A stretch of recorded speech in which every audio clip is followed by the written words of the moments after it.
आखिरकार मुख्य चुनाव आयुक्त राजीव कुमार रिटायर हो गए, तो क्या रिटायरमेंट के बाद जेल होगी? क्या सुप्रीम कोर्ट अवमानना का केस चलाएगा? क्या सुप्रीम कोर्ट नोटिस थमाएगा? ये सवाल इसलिए क्योंकि पूर्व मुख्य चुनाव आयुक्त राजीव कुमार ने अपने कार्यकाल में जो करके दिखाया है वो इतिहास में कभी नहीं हुआ। तो राजीव कुमार ने ऐसा क्या कर दिया और कैसे घुटने टेक दिए आपको बताएंगे, और कैसे मोदी सरकार को फंसाकर भाग खड़े हुए हैं उस पर भी आएंगे। लेकिन उसके पहले खेल समझिए। तो जैसा कि आप जानते हैं कि महाराष्ट्र के चुनावों में मुख्य चुनाव आयुक्त राजीव कुमार ने सारी की सारी हदें पार कर दी।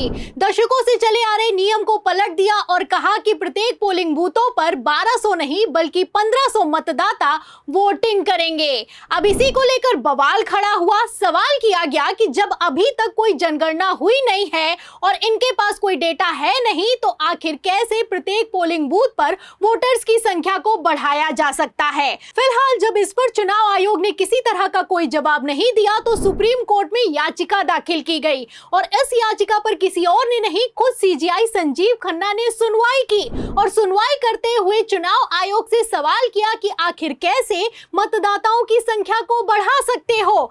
आपको बता दें कि तल्ख सवाल किए गए सीजीआई संजीव खन्ना ने डायरेक्ट चुनाव आयोग से पूछा कि अगर मतदान केंद्र पर 1500 से अधिक लोग आते हैं तो स्थिति को कैसे संभाला जाएगा। तो सवाल किए गए चुनाव आयोग फंस गया, और जब चुनाव आयोग फंस गया तो जवाब नहीं दे पाया। फिलहाल इसी मसले को लेकर सुप्रीम कोर्ट में सीजीआई संजीव खन्ना की तरफ से चुनाव आयोग को नोटिस थमाया गया और 3 हफ्तों में जवाब तलब किया गया।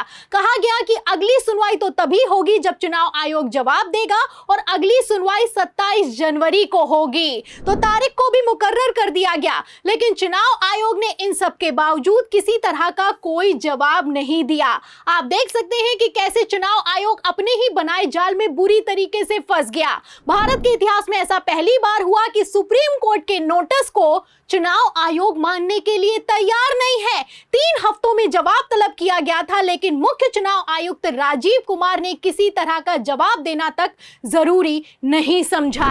एक तरफ सुप्रीम कोर्ट है, दूसरी तरफ नेता प्रतिपक्ष राहुल गांधी हैं। आपको बता दें, राहुल गांधी ने भी चुनाव आयोग से डायरेक्ट सवाल किए और महाराष्ट्र की वोटर लिस्ट के फर्जीवाड़े को लेकर जवाब तलब किया कि ये बताइए कि आखिर कैसे करोड़ों की संख्या में वोटर्स को जोड़ा और घटाया जा सकता है। इस पर चुनाव आयोग ने कहा कि हम जवाब देंगे और आपके जवाब तथ्यों के साथ लिखित में दिए जाएंगे। तो तब तो कह दिया था कि जवाब देंगे, लेकिन जवाब देना तो दूर की बात है। मुख्य चुनाव आयुक्त राजीव कुमार रिटायरमेंट से ठीक पहले चुनाव आयोग की साइट पर डेटा को अपलोड करके भाग खड़े हुए।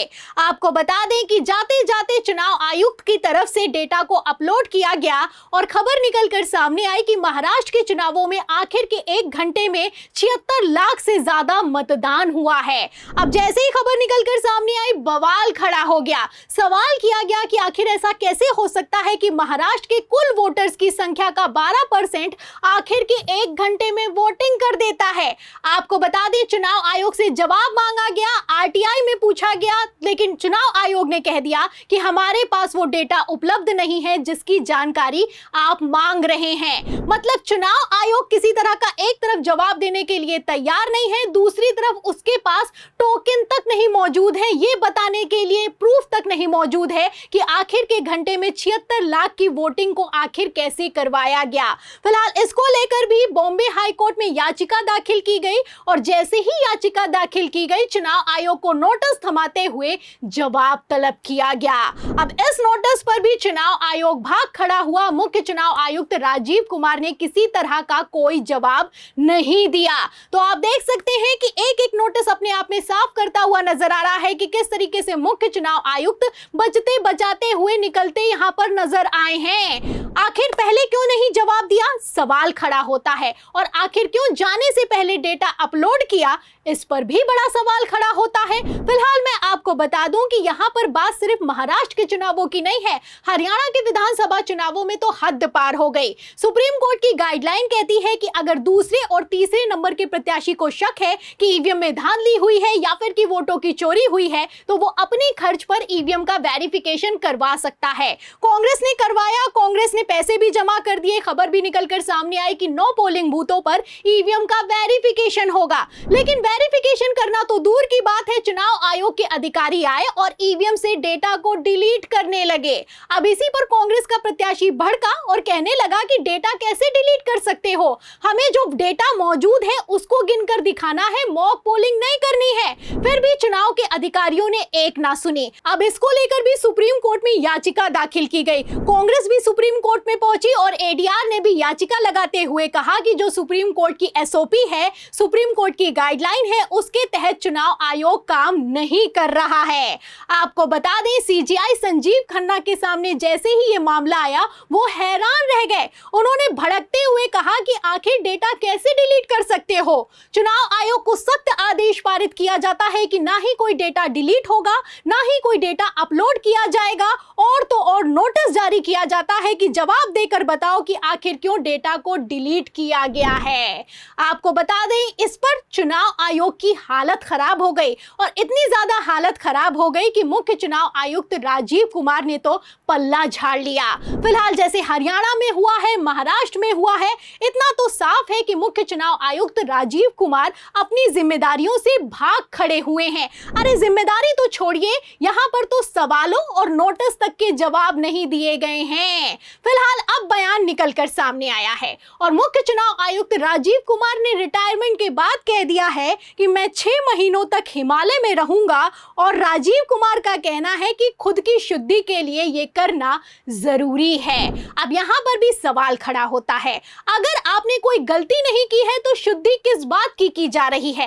फिलहाल मैं आपको बता दूं कि मुख्य चुनाव आयुक्त राजीव कुमार जब रिटायर हुए हैं तो काफी दबाव में नजर आए हैं। ऐसे हालातों में सवाल तो इस बात को लेकर भी खड़ा किया जा रहा है कि जैसे चुनाव आयुक्त ने अपने कार्यकाल में काम किया है, कायदे से तो इनको अवमानना का नोटिस थमाना चाहिए। फिलहाल राजीव कुमार ने तो जाते जाते यहाँ पर यह कह दिया है कि जिन राजनीतिक दलों को नतीजे पसंद नहीं आते हैं वो चुनाव आयोग को बलि का बकरा बनाते हैं। अब यहाँ पर सवाल ये खड़ा होता है कि बलि का बकरा राजनीतिक दलों ने बनाया है या फिर कि मोदी सरकार ने खुद बनाया है। आप अच्छे से जानते हैं कि मुख्य चुनाव आयुक्त राजीव कुमार ने अपने कार्यकाल में कैसा काम किया है। आपको बता दें, जैसा कि चंद्रचूड़ रिटायरमेंट के ठीक पहले कहते हुए नजर आ रहे थे कि जिन्होंने मुझे ट्रोल किया है वो आज से बेरोजगार हो जाएंगे, फिलहाल वैसा ही कुछ पूर्व मुख्य चुनाव आयुक्त राजीव कुमार भी करते हुए नजर आ रहे हैं। अब ऐसे हालातों में आपको क्या लगता है, जैसे राजीव कुमार ने अपने कार्यकाल में काम किया है, सुप्रीम कोर्ट के नोटिस का जवाब नहीं दिया है, और तो और जाते जाते डेटा अपलोड कर दिया है, ऐसे में क्या सुप्रीम कोर्ट को राजीव कुमार पर सख्त एक्शन नहीं लेना चाहिए? क्या होना चाहिए, क्या नहीं होना चाहिए? आपकी क्या राय है? आपकी क्या राय है? राजीव कुमार का कार्यकाल इतिहास में कैसे अक्षरों में दर्ज किया जाएगा? जो भी आप सोचते हैं हमें कमेंट बॉक्स में जरूर लिखें। वीडियो को ज्यादा से ज्यादा शेयर करें, हमारे चैनल को लाइक करें, सब्सक्राइब करें, ज्वाइन करें। फिर मिलती हूँ अगली खबर के साथ, तब तक के लिए धन्यवाद।